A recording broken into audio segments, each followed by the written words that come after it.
Elizabeth Rush is the author of Still Lives from a Vanishing City, essays and photographs from Yangon, Myanmar, and the recently published Rising, Dispatches from the New American Shore, a finalist for the Pulitzer Prize for General Nonfiction.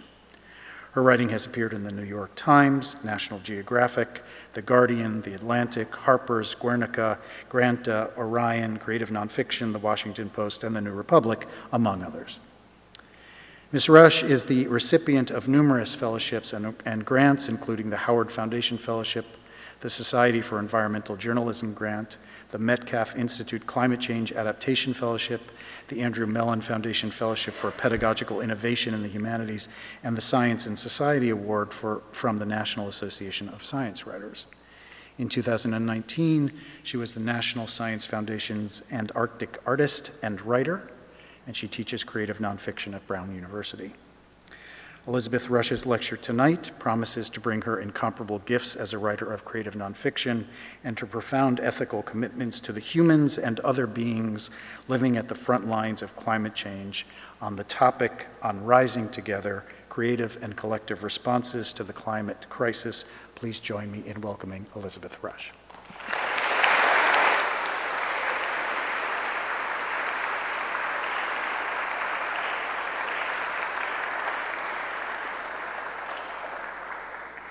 Good evening. Thank you so much for coming out tonight. Quickly, a thank you to Paul and the Oregon Humanities Center for hosting me, and also to Peg, Melissa, and Gina for making my trip possible and arranging everything. It's an incredible honor to be with you all here tonight. Tonight, I'll speak to you about my most recent book, Rising, Dispatches from the New American Shore, which is an on-the-ground investigation of the impact that rising sea levels are having on coastal communities all around the country. Each of the book's 9 chapters opens with a monologue, delivered in the voice of one of the town's residents about an event that woke them up to their own vulnerability and what they decided to do with that information. This is a book about climate change, and in particular sea level rise, but it doesn't focus on the science behind the phenomenon. Instead, it really looks towards the people living on climate change's front lines and asks what we might learn from them about the future that we share. I'll focus primarily on a small community on the eastern shore of Staten Island, a place that Sandy both undid and remade from the ground up.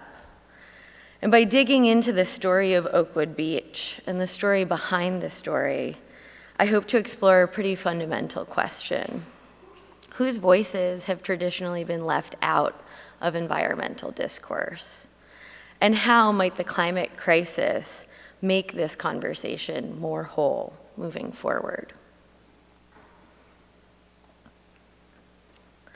We tell ourselves stories in order to live, Joan Didion writes at the opening of the White Album, her famous essay that tries and fails to make sense of how the idealism of the 60s and California's golden dream gave way to, was consumed by the Manson murders and a kind of unrelenting cynicism.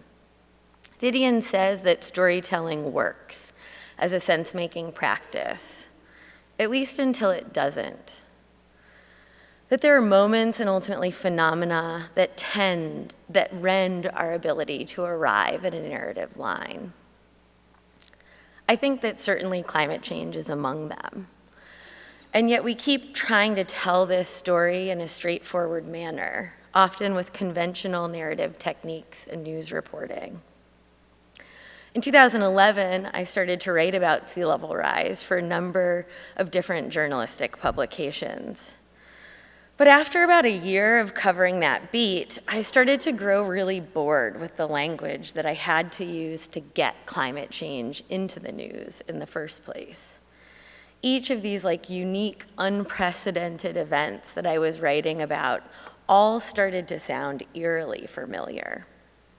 Climate change started to enter into our contemporary culture as a never-ending set of record-breaking statistics Record-breaking storms, record-breaking rains, record-breaking heat, each successive extreme breaking the previous record-breaking record.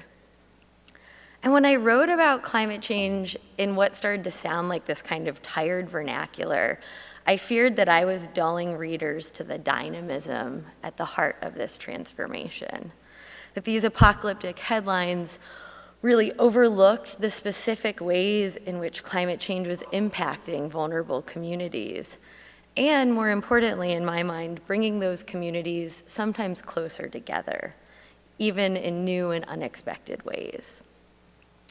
Put another way, I started to suspect that we have enough climate change news, but we too often tell the story straight, and so confuse ourselves into thinking that the conclusion is foregone. By describing climate change in this manner, I think we steal some of its mystery, what Amitav Ghosh calls its improbability or uncanniness. And in so doing, I think we steal from ourselves the possibility that we might be transformed, and not just for the worse, by this disruptive force. So I was living in Brooklyn and teaching at the College of Staten Island when Hurricane Sandy hit. Over 400,000 New Yorkers were inundated. 17% of the city's total landmass was underwater. And that's what you see in this map. All the blue parts are areas that flooded during Hurricane Sandy. But as you'll come to find out during tonight's talk, the impacts of this storm were pretty unevenly distributed. So in the weeks after it, Staten Island entered a kind of state of quiet crisis. The university where I taught closed for a number of weeks. The ferry stopped running. One day, I drove across the Verrazano Narrows Bridge to deliver a donation to a local high school in New Dorp, where many of my students had studied. And as I got closer and closer to this neighborhood that I knew many of my students were from, I started to see, boats smashed into the side of ranch houses and homes with their entire contents out on the street in front of them. And I realized in that moment that this place where many of my students lived, that their lives, their homes had come undone in ways that I really couldn't fully grasp. A lot of tonight's talk, I'll be speaking about a place called Oakwood Beach, Staten Island. I'm gonna, hopefully if this thing works. Oh, it just buzzed. Well, oh. It's sort of where that clicker showed up 5 seconds ago. Staten Island is in the bottom left of the map, right? And Oakwood Beach, if you kind of follow that long, narrow line that runs along the coast, it runs into another street perpendicular to it. Yes, perpendicular to it. At the farthest bottom end of it, that's where Oakwood Beach is, right in that crook. So that's where we'll be talking about. So when the university reopened, many of my students didn't actually come back to class. So generally speaking, CSI students often attend school and hold down jobs at the same time. And those whose homes were impacted by Sandy often moved into temporary FEMA housing, sometimes as far away as New Jersey or even further. They moved in with friends or family. And they had this really difficult, distinct decision to face in the storm's wake. Were they going to drop out of school or stop working? For many, education really took a back burner to financial security.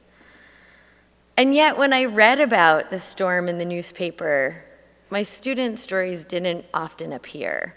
I suppose you could say that it was then that I knew that the coverage of Hurricane Sandy and all it gestured towards was pretty incomplete.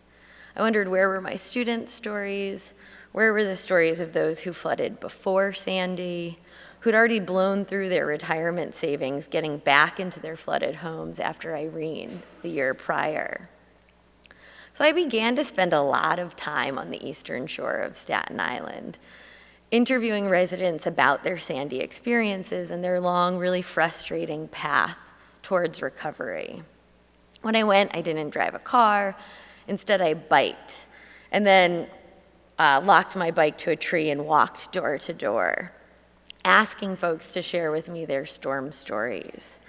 I found that if I was going to enter these really vulnerable communities and ask residents to speak with me about a really traumatic experience, that I needed to make myself vulnerable too. Sometimes even sharing a personal story about a time in my life when someone or something that I loved very much was hurting me.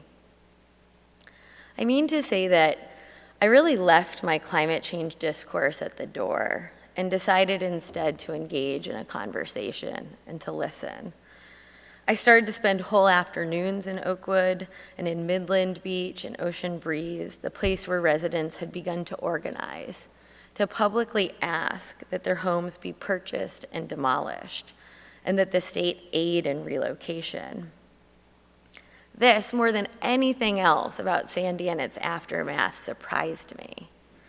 Not the fact that Goldman Sachs was the only place below Chambers Street to keep its lights and power intact during the storm, not the fires that raged out at Breezy Point, or the elderly stranded in the Red Hook houses for weeks.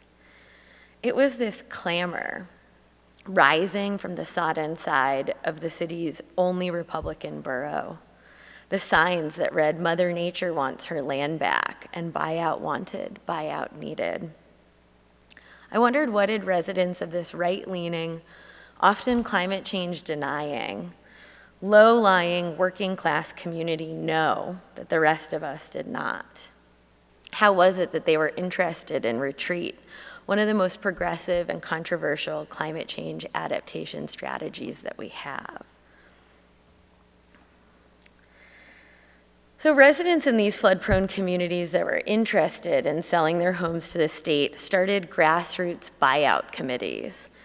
They started to go door to door, educating their neighbors on what a buyout could mean and how it might serve them.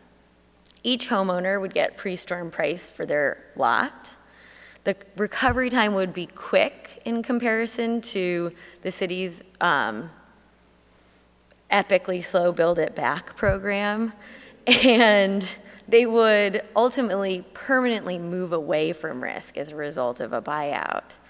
So they kept track of their progress with these hand-drawn maps. Many buyout committees would go down to the city hall, ask for lot numbers, then draw up the maps of everyone in their neighborhood, and then go door to door and have these conversations in a really horizontal way.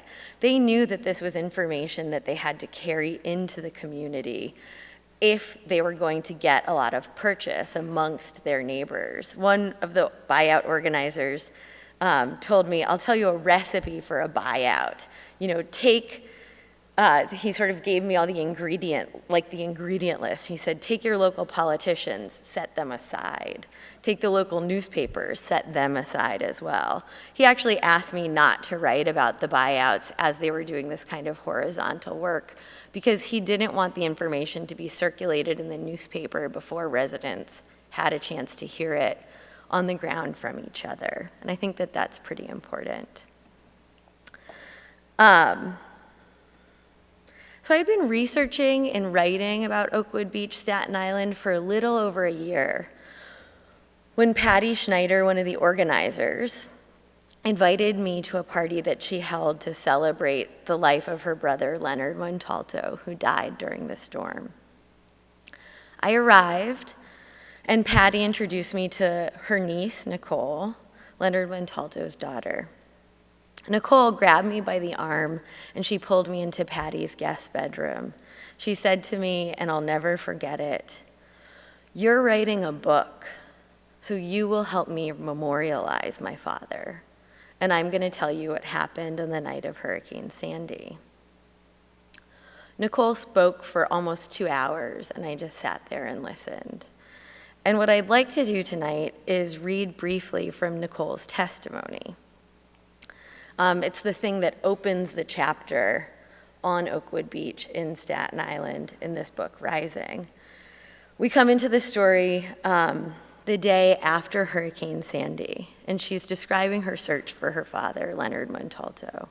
And I want to read to you this portion, an excerpt of this portion of the book, because I'd really like to bring Nicole's voice into this conversation.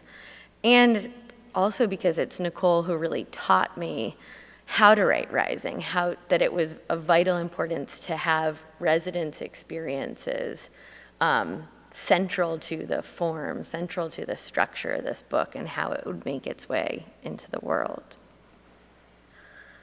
I went into my house. I was screaming for my dad. Everything was upside down. The couches floated to different areas. My bed was up on the wall. The only things that didn't move were my dining room table and the filing cabinet because both were too heavy. That's where my dog took sanctuary, on the filing cabinet. My cat was sitting there on top of my bed. I didn't see my dad. I thought, shit, maybe he left. Maybe he went to someone's house. But then I thought, he wouldn't leave the animals. My dad's wallet was still in his room. There was something else, too, that he left behind. I don't remember what it was. The wallet, that was the biggest thing. It had money and his ID. He wouldn't have left the house without those things. Oh, I know what it was. He was on and off with smoking cigarettes. I'm the same way, too. And he had left his pack at the table and a cup and a couple butts, though we never smoked in the house. It's so weird to timeline things. I spoke with him on the phone. He said it was good that I got out when I did, that the water was rushing in. He was on the basement stairs when he was on the phone with me. Did he come back up and smoke 2 cigarettes? Was that before or after? I saw these things that were cluing me into the idea that he never left the house. And when I started seeing those things, I went down to the basement and began screaming. I was hoping that I would hear him, but at the same time, I wasn't. My dad's friends, once they knew he was missing, they broke all the windows in the basement to get the water out. They started pumping the water out too. People say he was down there for the pump, but I don't see how it could have been the pump because the basement was already flooded. What the hell could a pump do? When we pulled up on Wednesday morning, my father's friend told us that they had found him. My father was in my sister's room in the basement. My boyfriend and I had planned on moving to the basement to live there together, renovate it, and save up money so we could buy a house of our own. We didn't look for apartments right away after Sandy because we had to plan my father's funeral. By the time we got around to it, everything was rented out, so we talked my mom into getting an apartment with us. And a year later, we ended up buying a 2-family home in Stapleton Heights. It's still my mom, my sister, my boyfriend, and I, but we have separate doors now. It's tough to see this neighborhood that I grew up in, that my father grew up in, that my sisters grew up in. I mean, we spent our entire lives there, being demolished. But on the other side, it's nice knowing that this is to protect everyone else and that it can't happen again. At least it can't happen to the people I know and the people I love. And maybe the government really will do the right thing and let Oakwood go back to nature.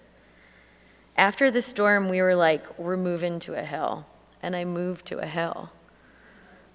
By the time I was 26, I lived through 2 major floods, one of which took my father's life. Home was that house. It was my dad. It was my mom. It was my sisters.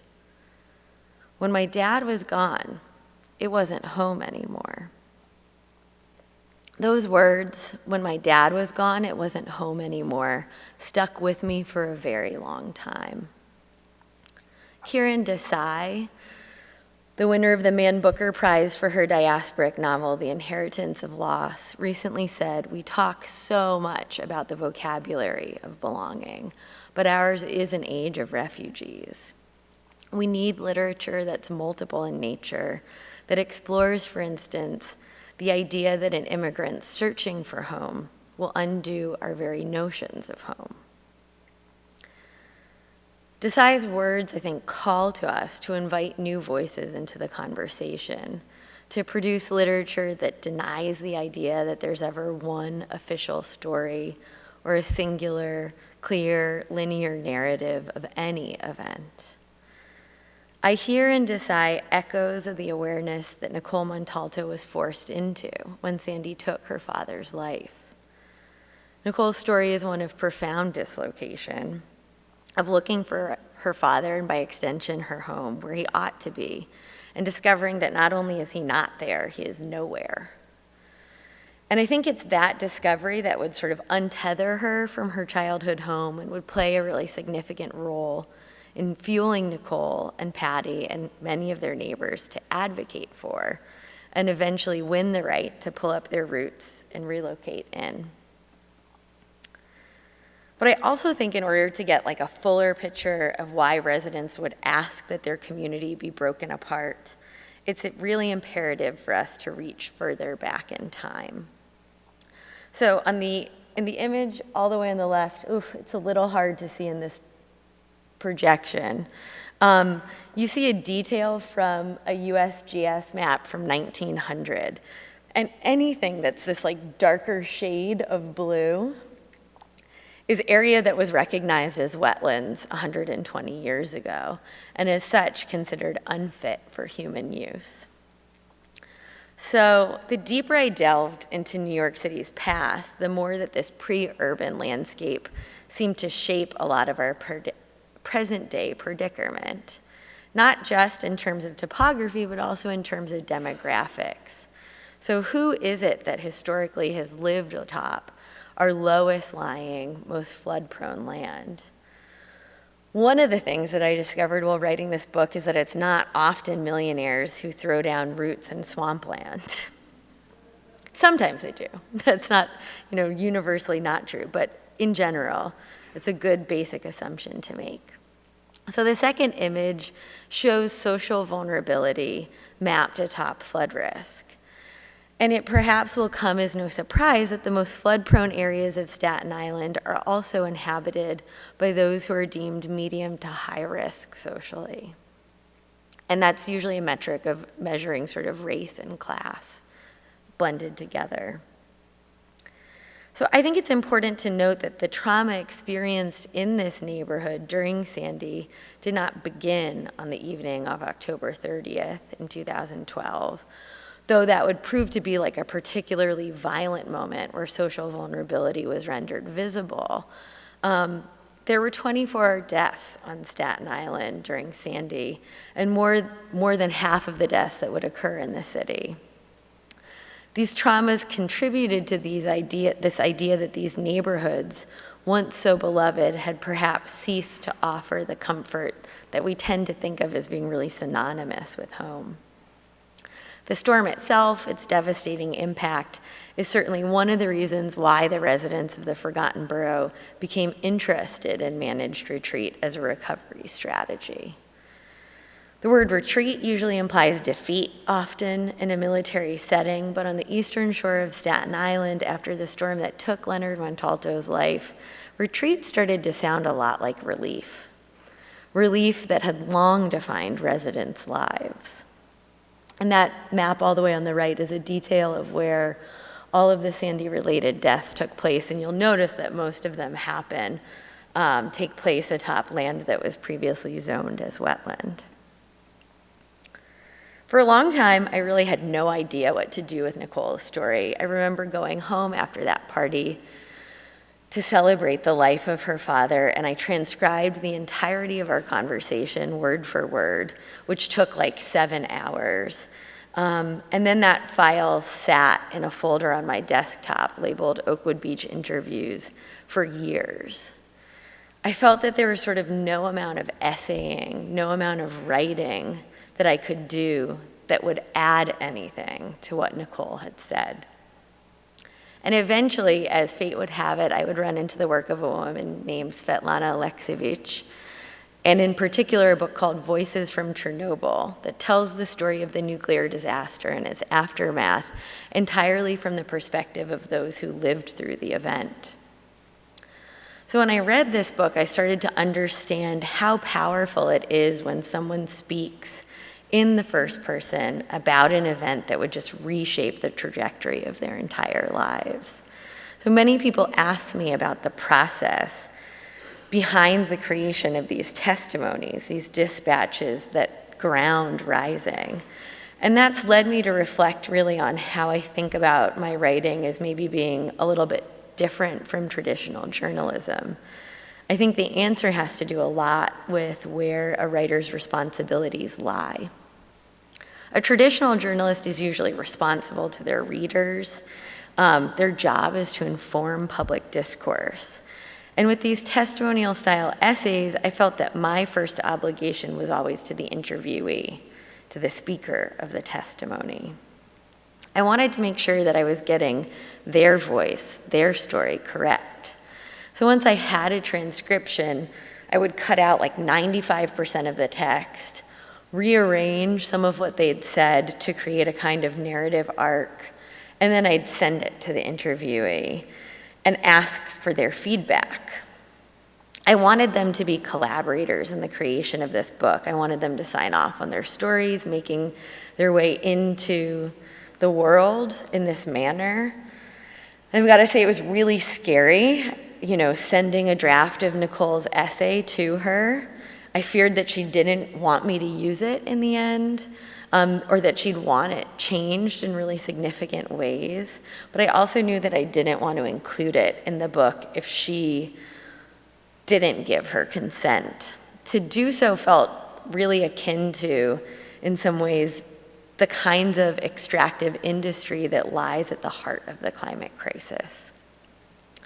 I wanted this work ideally to be part of a kind of healing process where residents gained agency over their stories, hopefully as they started to gain agency over their circumstances.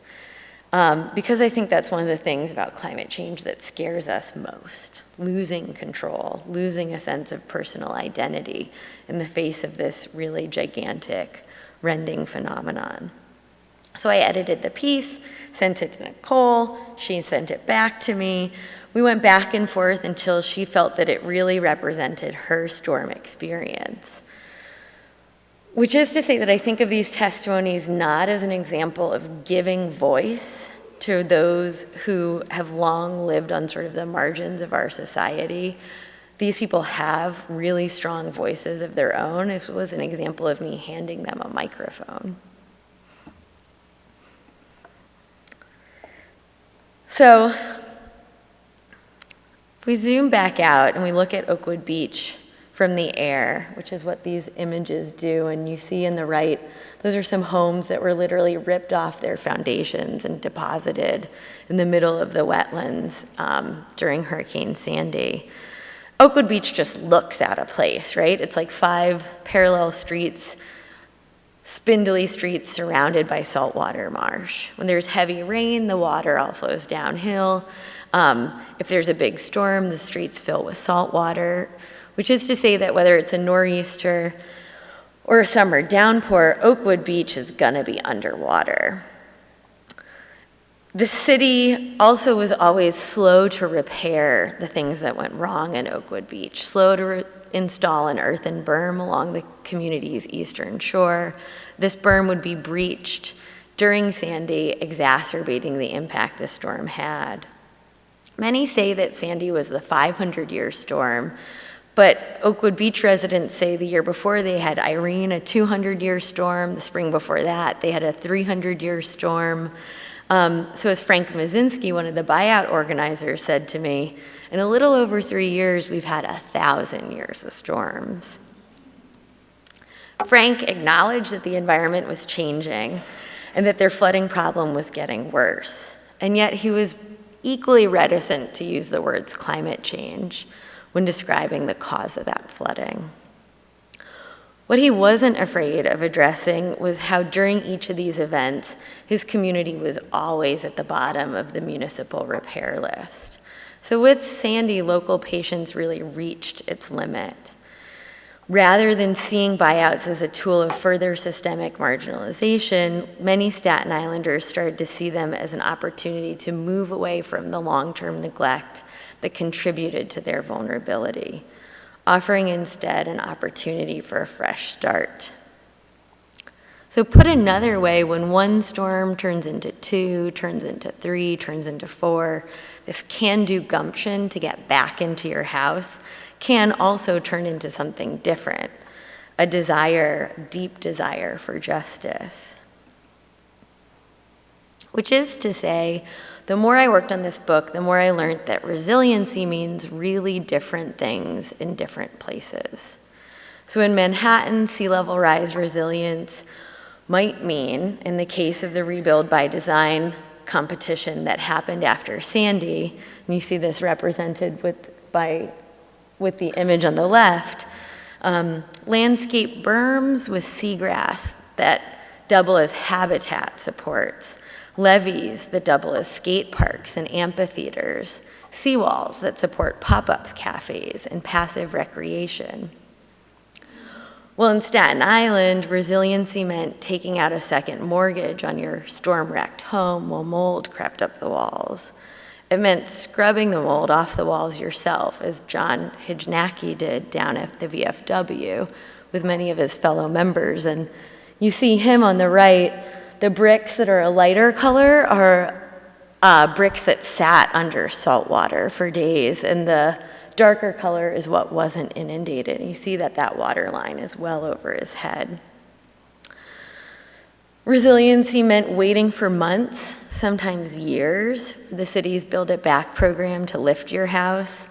It meant getting shorted on your flood insurance claim money by FEMA in one of the largest scale examples of fraud in the federal agency's history. Here, these unjust circumstances and the history of flooding in this neighborhood brought residents together to fight for a fairer storm recovery. One thing I heard again and again as I worked on this book is that residents often felt really alone with their plight, beyond the community response that was happening at a very local level. Many knew of no other places that shared their circumstances. And in the absence of that information, sometimes people chose to attempt to safeguard their homes themselves, building retaining walls out of brick and sandbags or stone, lifting those homes up on stilts. As Harvey bore down on Houston, Kristen Massey attempted to wrap her ranch in heavy-duty plastic sheeting after she had shelled out $130,000 to repair it in the wake of the back-to-back Memorial and Tax Day floods that swamped her neighborhood the 2 years prior. And you see that picture on the right. But despite Massey's efforts, her home still filled with water, displacing her family for the third time in 3 years. She would learn, I think, what many are becoming aware of, that overwhelmingly individual flood fixes and individual responses to climate change often fail. So during the same decade that I've watched the United States inundated again and again by record-breaking storms, another equally powerful phenomenon has also started to unfold. All across the country, community-led flood survivor groups are starting to pop up. So there's Residents Against Flooding in Houston, Low Country Flooded States of America in Charleston, a Community Voice in New Orleans, Horry County Rising. Many begin online and in particular on Facebook in advance of storm events, and they serve as sort of information sharing networks around where to get sandbags, where local shelters are, the latest weather predictions. But once the floodwaters recede, the shift can sometimes refocus to the arduous process of recovery, covering everything from how to file a flood insurance claim to which contractors are least likely to rip you off. After a flood, contractors will often jack up their prices. What's even more fascinating to me is that these individual flood groups are starting to band together. So Higher Ground, a nationwide coalition of flood survivors, was started in 2017, the worst hurricane season in US history.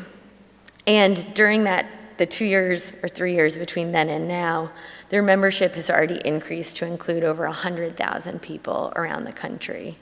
Every month, community leaders get together via Zoom, which is what you see here on the screen, to discuss what they've learned as they've attempted to adapt to flooding in their communities. In addition to connecting frontline communities to one another, Higher Ground also offers pro bono legal and scientific counsel. They've filed lawsuits against unlawful wetlands development or unjust use of flood pumps during storms. They've appealed development permits and hosted educational forums to inform residents about their community and underlying infrastructure issues that exacerbate flooding, and also the role that climate change is playing in amplifying these pre-existing vulnerabilities. And in doing that, they're really teaching me and each other and all of us that it's myopic to address flooding at an individual level. Because the scale at which climate change is transforming our world, I think it's a phenomenon most productively addressed through a collective response at the local, state, and federal level. Eventually, Governor Cuomo listened to the residents of Oakwood Beach, and over the course of a couple years, 600 homes were purchased and demolished on the eastern shore of Staten Island. Last summer, I had the chance to go to Oakwood Beach and visit with the 3 community leaders who were successful in securing a buyout. And a couple of things really surprised me. All lived within a 5-mile radius of their original homes, up the hill and out of the floodplain, as is required by a buyout. We ate lunch at the same old seafood restaurant that they always ate lunch at, and they told me that thanks to the 5% bonus on closing that the state offered, 80% of residents stayed on the island. And I thought to myself, that can't possibly be true, but then 3 weeks later, a paper came out that said indeed 79% of residents stayed on Staten Island, which is to say that that buyout didn't necessarily shatter the community. It didn't lead to the hemorrhaging of property taxes, which is often feared. Residents maintained the relationships they had with their butchers, with each other. They hung out on the weekends. They'd go down to Oakwood to fish. A lot of their community network remained intact. What had changed was their immediate vulnerability to flooding. When I asked what they thought of the new flood wall that was going to be built along the eastern shore of the island, their response surprised me. Joe Tyrone said, "It's only a temporary fix. The seas are rising and it's going to give people a false sense of comfort." I've thought a lot about what moved those residents from climate change denial towards acceptance. And I don't actually think it was necessarily flooding that generated that change. Many had been flooding for years, and before they created the buyout movement, denied that climate change played a role in that flooding. But once they got the opportunity to choose how they wanted to adapt, once they saw that climate change would also not necessarily mean the end of the things they treasured most in their community, only then do I think some of these leaders began to call out climate change as a really significant factor instigating their move. We need only look to Oakwood Beach for the evidence of the electric possibility I think that climate change can awaken in us. When communities long made vulnerable by structural inequality are also deeply impacted by climate change, it can bring about an awareness of vulnerability, and also that vulnerability is shared at a local but also increasingly national level. I think this realization brought residents of Oakwood Beach together, demanding access to one of the most progressive sea level rise adaptation strategies we have, and at an even more basic level, inspired them to raise their voices and regain control of their community's destiny. Looking back to that Joan Didion line where she writes, "We tell ourselves stories in order to live," my work on Rising regularly reminded me that the right to speak about one's shifting relationship with the environment and to have those stories heard is something we ought to extend equally to all, regardless of the specific language they choose to use, and yet all too often do not. I'd like to take like 3 minutes for an experiment before my talk is over tonight. I want you to close your eyes and imagine the face of someone in your world, in your orbit, in your town, whose life and livelihood you think might be impacted by the changes in the environment that we're currently facing, and yet someone who's also frequently not part of the climate change conversation. For me, that might be like the apple farmer at my weekend market, the person redoing siding on my home. So once you have an image of this person in your mind, I want you to also imagine asking them a question that gives them space to share their story with you. And you might want to think about how to phrase that question so that it speaks to them and not just about your knowledge around what climate change is. And depending on the person, you might even think about leaving out the words climate change. Is it important to call it climate change? Might you call it environmental change? This is where this gets even just a little bit scarier. I want you to open your eyes and tell your neighbor who's sitting next to you who you think you might ask your question to and what that question might be. And if you don't have a person or you don't have a question, I should say that this happened to my husband recently, who was at one of my talks. He's like, I didn't have a person. You could ask your neighbor, I'm having a hard time coming up with someone. What do you think? Help me brainstorm. So have a conversation with your neighbor about who this person might be, what question you might ask. And in doing that, I want you to actually commit to having this conversation. I want you to tell someone about it and then make a commitment that you're going to have a climate change conversation in a space that you don't usually feel comfortable doing so. So I'll give you a minute to do that.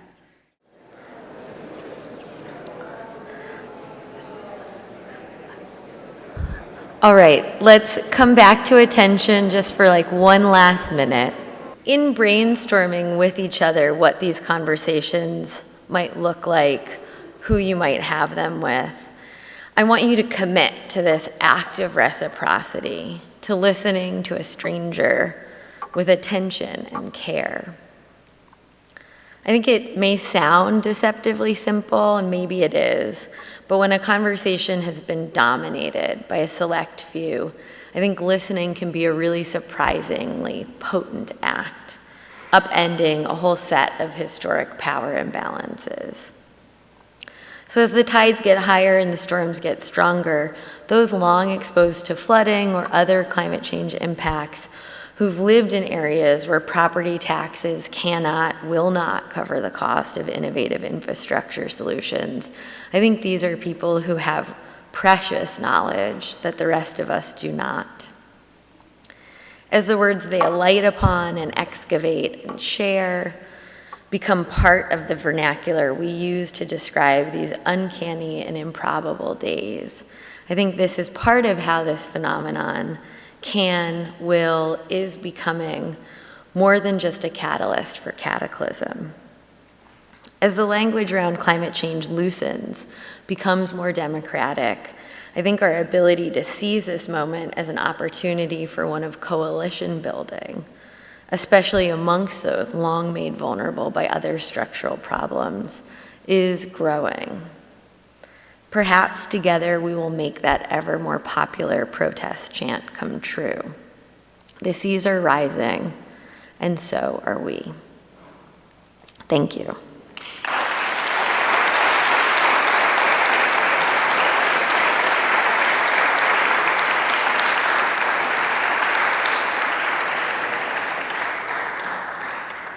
And I'm happy to have a conversation, answer questions. I think in your book you had mentioned the rule that if a person has flood insurance and their home is destroyed, that they have to rebuild on the same spot. Is there anything being done to try to change that requirement? Let me just say, yes, that's largely the case. If you have flood insurance through the National Flood Insurance Program, you're required to rebuild in place. That was a rule that was implemented as the program started, and the idea was to cut down on speculation that, you know, a developer would grab up 50 flood-prone properties, wait for them to flood, and then rebuild, take that money and go rebuild somewhere else. It was a rule that was implemented at a different time in a different set of circumstances. The National Flood Insurance Program is currently, the last I kept track, $34 billion in debt. That is the single most costly part of that program is the burden that they're called severe repetitive loss properties has on the program. So homes where you've seen upwards of 5 floods that keep getting rebuilt in place again and again. It's definitely on their radars as something that doesn't make sense anymore. I mean, it has to be. But what to do with that is still very much undecided. Every couple of years, Congress has to reapprove the National Flood Insurance Program, and they keep doing it for a really short cycle of years, sort of kicking the can down the road. One of the proposals that I think is most interesting in terms of remedying this is we see, also I should say that our flood insurance program is heavily subsidized. So if you live in a floodplain, you might pay $1,000 a year for your flood insurance, but if you were to pay the actuarial cost of the risk to insure your home, it might cost you $15,000. So it's a heavily subsidized insurance policy. And because the program is so deeply in debt, they have started to remove the subsidies at roughly 20% a year. So people are seeing their flood insurance go up. And that wasn't built into the calculus of how much their home was going to cost them on a yearly basis when they purchased it. I think about how I couldn't afford to pay $15,000 more a year to insure my house. That would cause me to leave. So there's been some talk of rewriting some of these policies in such a way where you would agree to, the National Flood Insurance Program would agree to subsidize, continue to subsidize that policy if the homeowner in turn agreed to, if they suffered catastrophic damage, so upwards of 50% of their home lost during a flood event, they would agree to potentially be part of a buyout were it to be offered in their area. So there's this talk of like sort of marrying the continued affordability of flood insurance to also a willingness to potentially be part of a managed retreat program that might give residents time to wrap their minds around the fact that leaving might be a better option than staying in the long term, and to kind of get out ahead of that question, put it on the table before the flood instead of after. It's not happened yet, so there's talk. Will it come to pass? I don't know. Yeah. Hi, thank you for that talk. It was really interesting. I'm really curious, I mean, particularly as we recognized before your talk started, we're on stolen Indigenous lands, and the way that property ownership has actually played a role in the kind of displacement and creation of vulnerable communities. So I wondered if you could talk a little bit about maybe the people in your book that weren't homeowners or different communities, how you have sort of structured them in the book and created that kind of exposing vulnerabilities, but in different ways. Absolutely. So, I mean, one of the communities that figures really prominently in this book is a group of Indigenous people, Biloxi, Chitimacha, Choctaw, who live on the crumbling Louisiana coast. And one of the things that I discovered, two things sort of I discovered as I started to spend a lot of time in that community, is that one, because of each of these different indigenous groups fled colonial violence elsewhere in the country, and the place that they ended up moving to and converging to on was this really flood-prone wetland, in part because it was non-desirable land, wasn't even considered land at all, and then was easy enough for them to defend. And simultaneously, now that they've made their lives there, they're not federally recognized as a tribe because of the high rate of intermarriage amongst them, amongst these different groups, and amongst French Cajuns who were also living in the area. So in another space, if you had an indigenous group who had sort of tribal lands in recognition, and that land was disappearing, there would be the impetus to have them have land somewhere else in equal measure to what they were losing. As it stands, you know, the residents of the Isle de Jean Charles have lost 95% of their land over the past 50 years.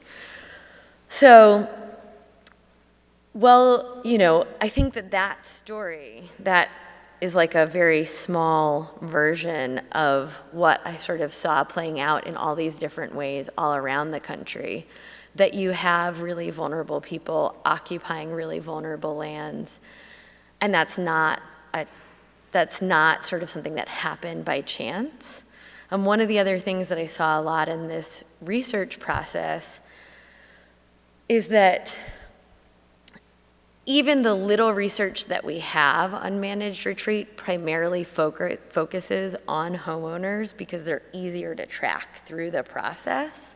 And we have next to no data around like what happens to renters after a storm, what happens to folks who you can't track, you know, the movement of titles, and how property is sold and gotten rid of in a storm's wake. I was recently interviewed for a PBS program, and they asked me, you know, how many climate refugees do you think we have in the United States today? And I was like, I don't know, hundreds of thousands was my response. And then after the interview, I was like, is that correct? I'm not sure. Where did I get that information? Because it sounds like a lot. And then, you know, very cursory work trying to dig out what the number of climate refugees in the United States might be led me to realize that 130,000 people left Puerto Rico after Maria alone, right? So 20% of Katrina, 20% of New Orleans residents left New Orleans after Katrina. Most of those were renters, primarily because there wasn't temporary housing nearby that could fit their price point after the storm. So they were having to move, you know, 2 hours away from the city. If you move 2 hours away, why not move further? When I went to do research in Houston after Harvey, a lot of the people that I spoke to were Katrina refugees who then moved into rentals in flood-prone areas in Houston. So even though it's hard for us to keep track of that, I definitely saw it anecdotally as I worked on this book. Great. So my question is about gender, which I wasn't really thinking about until I saw your Zoom photo, and it looked like maybe it was just happenstance, but the majority of the folks that were in those Zoom photos were women. And I was wondering, in terms of both vulnerability, if you have noticed any differences gender-wise, and then also in terms of community organizing, and kind of, you talked about people organizing buyouts and that sort of thing, just if you've noticed any patterns with gender in your work. Wow, I've never gotten that question before. Yay! I would say off the top of my head, if I look at who participates in the Higher Ground meetings monthly, it probably is majority women.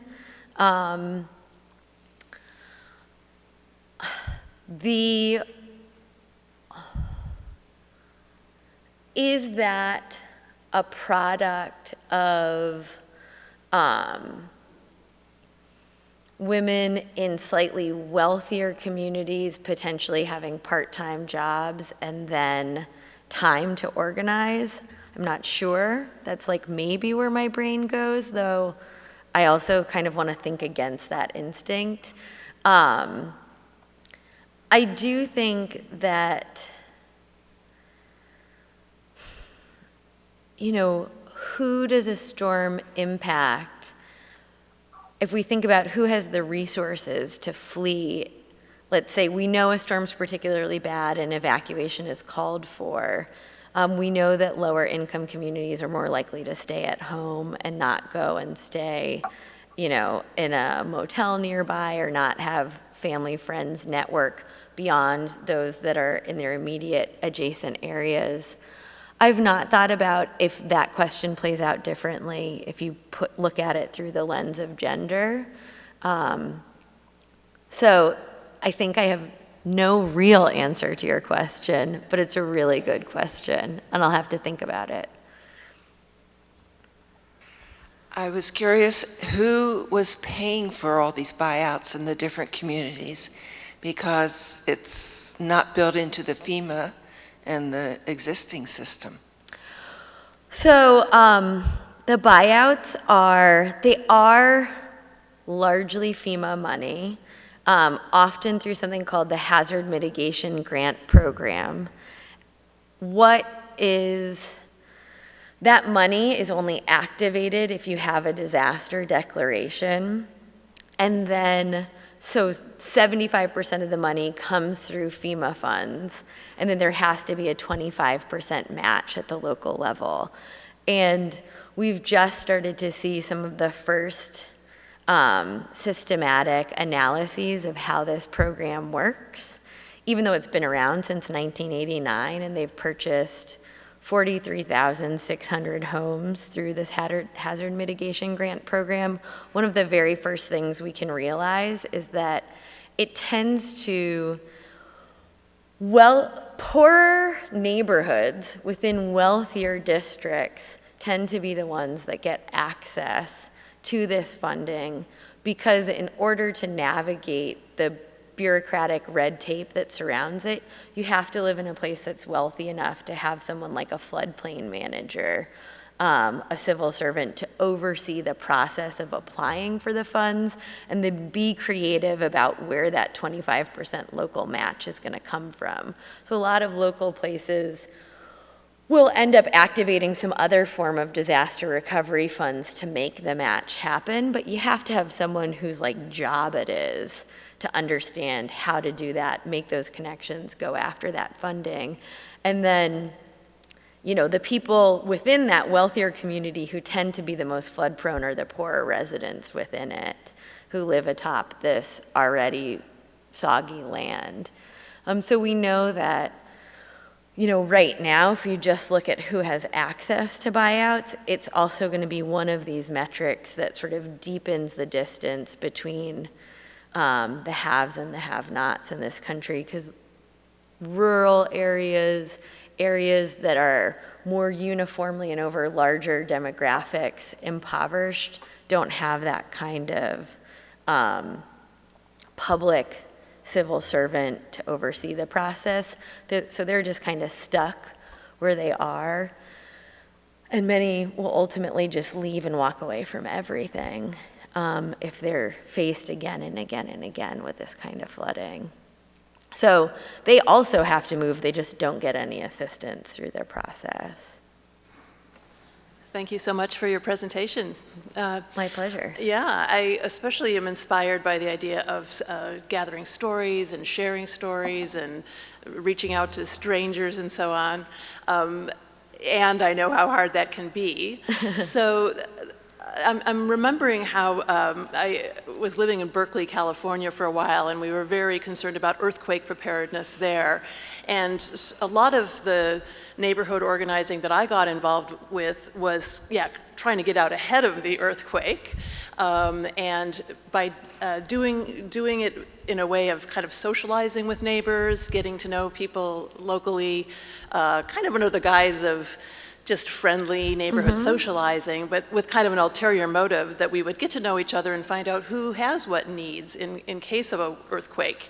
You know, who might be on an oxygen tank, or who has a family member with special needs and that kind of thing. So I really like this idea of kind of integrating friendly, getting to know others with some sort of activist, goal. And so I guess my question would be, have you put any thought into that, or do you have anything in your book regarding this notion? And actually, I should mention real quick, like things you hear about, like a soup night. A neighborhood might have a soup night, or in our neighborhood here in Eugene, we have a pizza night once a month. So I'm just wondering if that's kind of been part of your overall strategy. I would say it's something that I think is happening more and more in terms of, especially as you get communities that have sort of repeat flooding events. I think you see the event build a stronger, more robust social network, and then that stays in place through other avenues. Through different kinds of social organizing, through potlucks, through online forums. And then it's in place, and the resiliency of that community is stronger when the next storm hits. And I think often you have to see a community go through a couple iterations of sort of imperiled situatedness before they get to the place where they're like, okay, actually we have to make really radical change around how we live and dwell in space.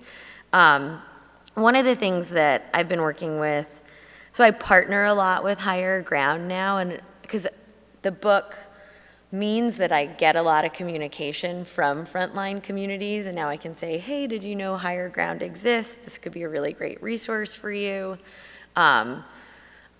I'm not able to like go to all these different communities and organize in all of them, but I've started to teach creative writing workshops to Higher Ground participants around how do you tell a good story about your flooding that you might be able to then get in an op-ed in the newspaper?